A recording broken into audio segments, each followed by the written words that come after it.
I am Ben Gardner, co-host of the Backyard Gardens podcast. I'm a documentary filmmaker and a passionate gardener. Our garden is a family effort and we all chip in our own way. In the garden or house, we grow to cook and cook to grow. This is the Backyard Kitchen. All right, my sweet, what are we cooking today? We are cooking sesame chickpeas. Sesame chickpeas is a dish that I have created that we don't have a name for. So the goal for today while we cook is we got to come up with a name. Okay, I'll think hard. That's you have a certain amount of time and we have to have a name by the end of this episode. Sesame chickpeas was the name in my mind. Yeah, that is the worst name ever. Okay. If I looked that up on the internet, I'd be like, no, I'm not going to eat that. All right. So we got to come up with a name. So for today's recipe, we're going to use 1 can of chickpeas drained and rinsed to eliminate the sodium content. Spinach that we grew in our garden. Luckily, it's starting to cool off, so we have spinach available. We have an onion that we did not grow because we ate all of our onions.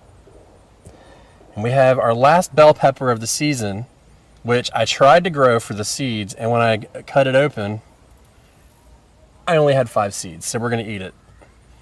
Cinnamon, garlic, black pepper, salt, and sesame oil. Mm-hmm. Right? Right. Anything else? I'm excited. Am I missing anything? No, I think. I am. And some rice? And some rice. Jasmine rice. Jasmine rice to be exact. All right.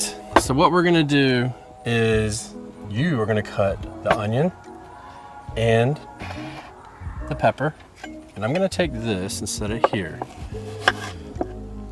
So we're going to take our sesame oil. And when you cut the peppers up, you can cut them up any way you like. I particularly like mine a little thicker. Wouldn't you say? Yes. I like cutting things so that there's a rustic vibe to it. Yeah, rustic in texture. Plus, it's a hell of a lot easier to cut. Yes.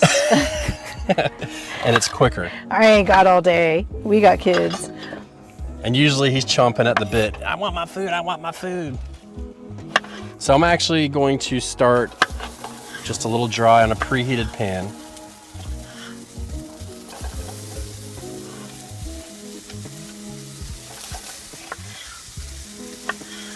And then we'll see. So, what do you think about this dish? I mean, seriously, because it's not often that actually it is often. It's not often that I successfully create something that we eat on a regular basis. This dish it's a very good dish. I always think I don't want to eat it, but then it's not, it's not your go-to comfort food like mac and cheese or pizza or something like that. Well, if we all ate comfort food, we'd be as big as a house. Well, this is true. So, but I mean, every time that I do eat it, it just reminds me of how much I like it. It's simple, it's tasty. I still have no name for it, but no, it's good. You have time. Until the first bite. So my friend and I, when we were in elementary school, we would go to her house and we would always have a cooking show and we would just cook with scraps of paper. And I don't know if my stuff ever had a name, but hers was always surprise. Surprise. Beef surprise. Chicken surprise. Well, here's my question then. And you know what we modeled it off of? What? Yan Can Cook. Loved it. Taking it back. So did you, what colors scraps of paper did you use? What was your go-to color? I don't know if we had one. I think I just remember pink and blue. See? And we might have had some water to sprinkle on. See? Pink and blue. Just saying. There's probably something changed. Psychological behind it. All 400 years later after that. Yeah. So what we'll do is we'll let these cook down a little bit. And you want them to get a little bit brown, and then we'll start adding the oil and the chickpeas. So are you sauteing with water or oil right now? I'm not sauteing with anything right now. Okay. I'm browning. Okay. And I do that to cut down on the oil that we use because this dish is actually a little oil heavy for a specific reason because, when you cook with oil, what is usually the purpose for cooking with oil? Not having it stick? Right. But for this one, the purpose is actually for the taste of the oil. So we usually put a little bit in to keep it from sticking, but then we add it in at the end to get that flavor to stay in there. And that's personally, I like the sesame flavor, and it took me a long time to learn that, so I still haven't totally learned it. And if you stir it a lot, it'll get mushy. Yeah. So you've learned the hard way? Yeah, I don't like mushy vegetables. How have you learned? How have I learned? Yeah, how have you learned? Making stir fry one too many times. I hate stir fry now. It's like the ultimate vegetarian, vegan. It was go-to. a surprise. It was a It surprise. was a surprise meal. It was definitely a surprise. I'm the baker. He's the cook. So there's some things I've learned to cook better, but I'm not the cook. No. You've gotten a lot better at seafood lately. So the reason why I came up with this was because as a vegan, you get a lot of recipes with chickpeas. You know, you eat, what is a lot of stuff that we ate when we were vegan? Hummus. Black beans, hummus. Like just falafel. hummus. I felt like every time I turned around, it was eat hummus. And I got to a point where I didn't like it. So I like the texture of chickpeas personally too. They're a little bit They're firmer. like creamy. They're a pea, but it's like a creamy taste. Yeah, I it's feel like a hard creamy, right? It's like a Cadbury cream egg. kind of.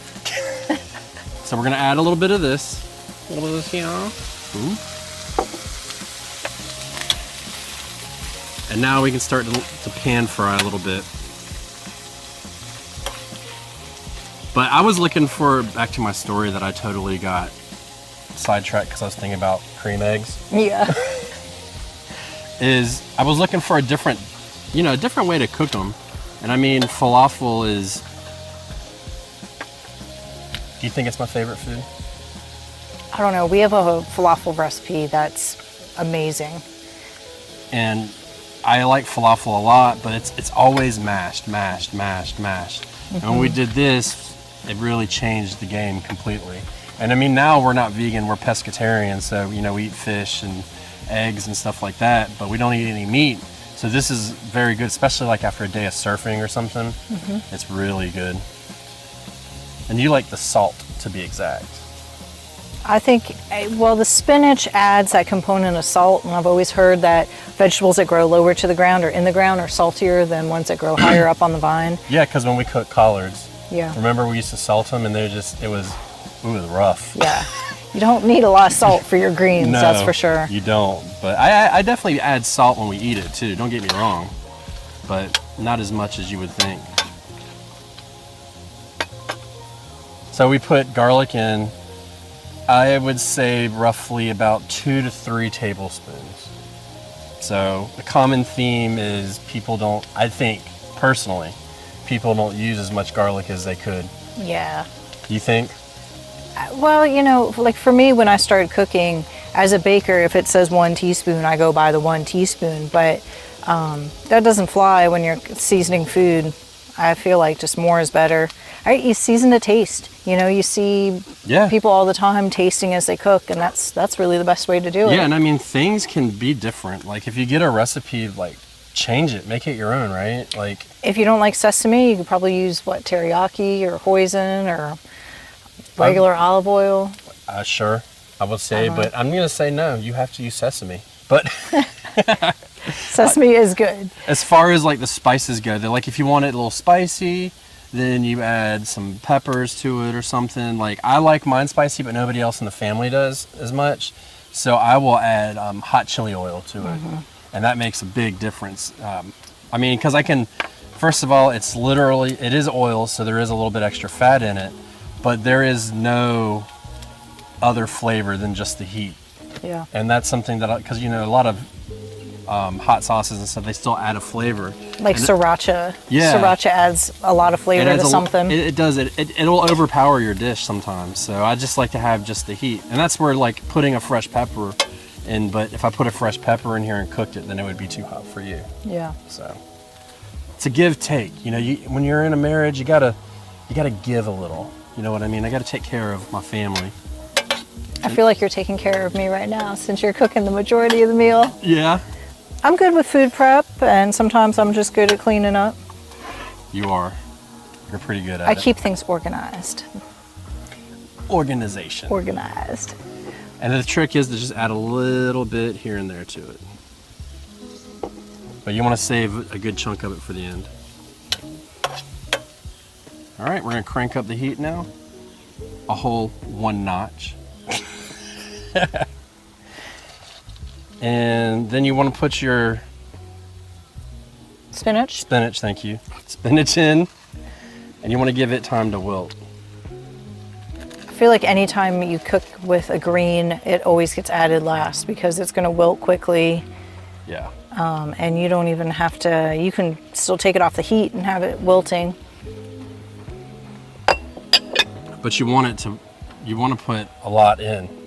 So when you put the spinach in, you always use more because it cooks down quick. And that's a good way to get extra spinach in, is cooking it, because a handful of spinach, whatever, raw, if I'm not mistaken, is the same as it cooked, nutritional wise.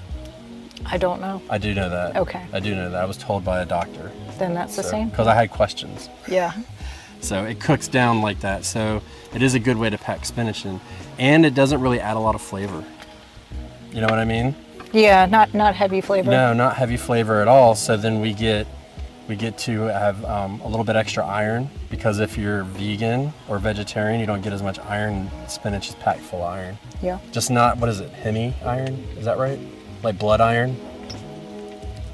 I don't know. I think it's what it's called. Heme iron. Whatever. I'm not a medical expert, so I've just done my own research when we went vegan for a number of years.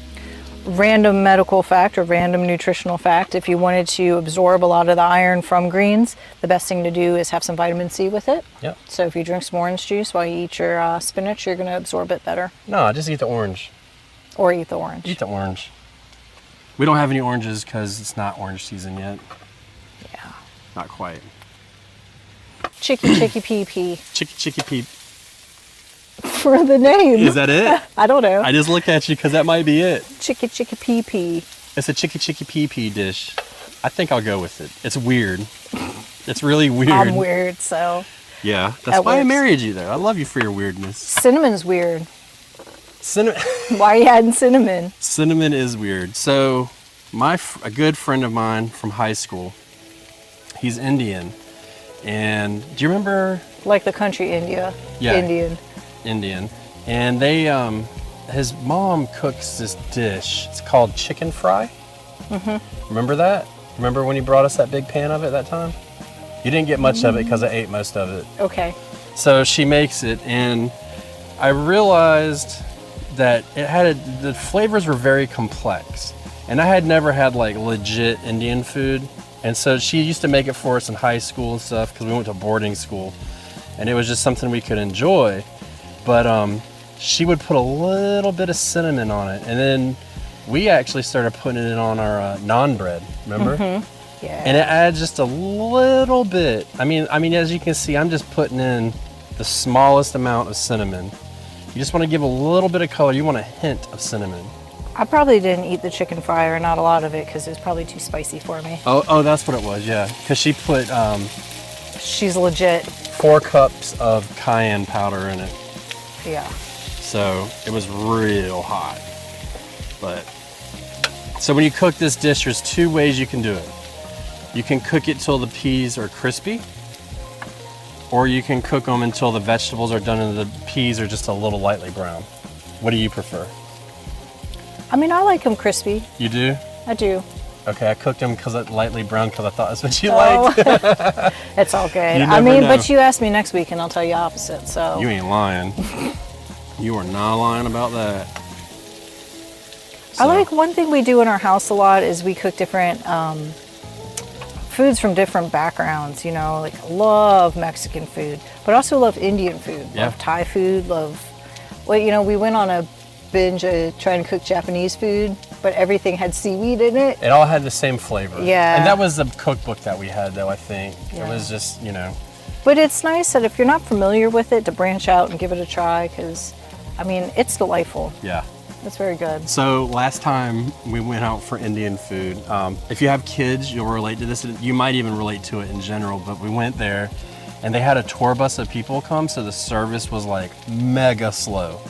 and our son was there. He's 6, and It was like one of those things you sat down at the table, and out of the corner of your eye, you just see this large bus roll up, and you're like, oh no. like, oh, here we go. He was like 4 or 5, I think, at the time. Yeah. He was maybe 4.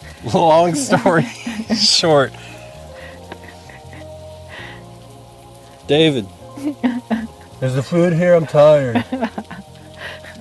He straight went to sleep and was drooling on the table. They had a buffet. We should have done the buffet. Yeah, we should have. I'm not a big buffet fan though. I think he just kept asking, can we go yet? Can we go yet? I felt bad for the kid. It took forever though. You ever see a tour bus roll up? You need to roll out quick because... Yeah, it's no good. But yeah, he was definitely over it. So now we're just going to add a little bit of salt. Yeah, it was Our sad cake- though. It was the one Indian restaurant I think we have around here. So It was all vegan. That's Yeah. why it was, because it's really good, a good cuisine if you are a vegetarian or vegan, to where you can eat, basically, you get a large selection of food.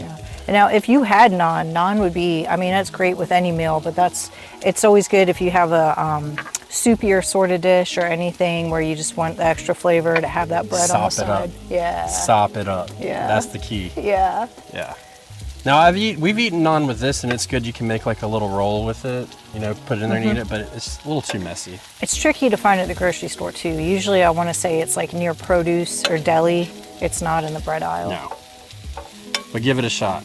A little bit of oil, a little bit of cinnamon. Just toast it up a little bit. That's good too. Good stuff.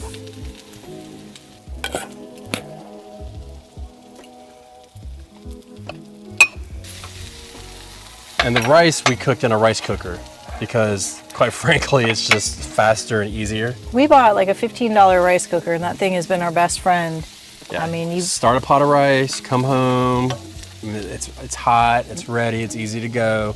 You don't need anything super fancy.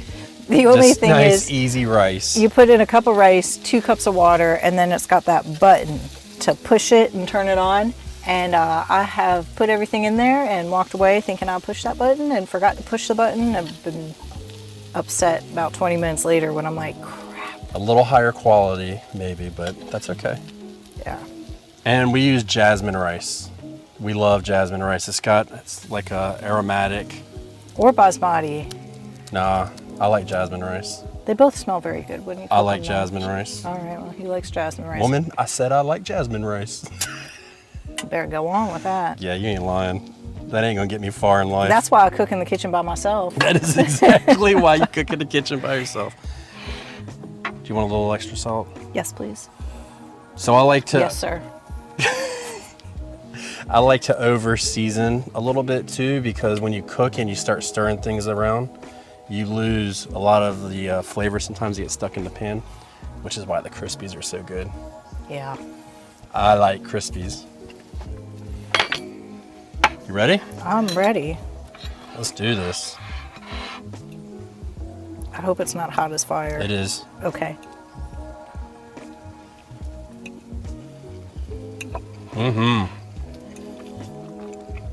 Very good. And actually, I like the peas like this, where they still have that creamy texture to it. But you get a little bit of the crunch from the vegetables and stuff. That's, I think that's what it's all about for me. Texture is a big thing in food. Sometimes we put edamame into the dish too. Gives it a little extra protein without too much extra calories. The only problem with beans, and I don't know if chickpea is technically a bean or a pea, but a lot of times if you eat a lot of beans, you have to be careful because they're really starchy too. So they're a good source of protein, but then they're also very high in calories. Yeah, this is a power dish. This is what I would call it. So if we go surfing, or if we go surfing generally, this is when I cook it afterwards, because it's got a lot of starch, it's got protein, it's got your vegetables and all that stuff, and a little bit of fat to keep you going. Yeah. But I don't need but so much fat in my life, but The fat fills you up though. I mean, even if you're trying to lose weight, you can't cut out fat entirely because it makes you feel full. So I've done it. It's terrible. yeah. Oh, this is great. Good job, baby. Thank you. If I don't choke on my food. So remember, grow some food, cook some food, play with your spices, enjoy your food a little bit, add a little bit of spice if you want to. But until next time, we'll catch you guys later. Take 2. Play with your spices, not with yourself, because that's all I could think of. That's gross. All right, 3.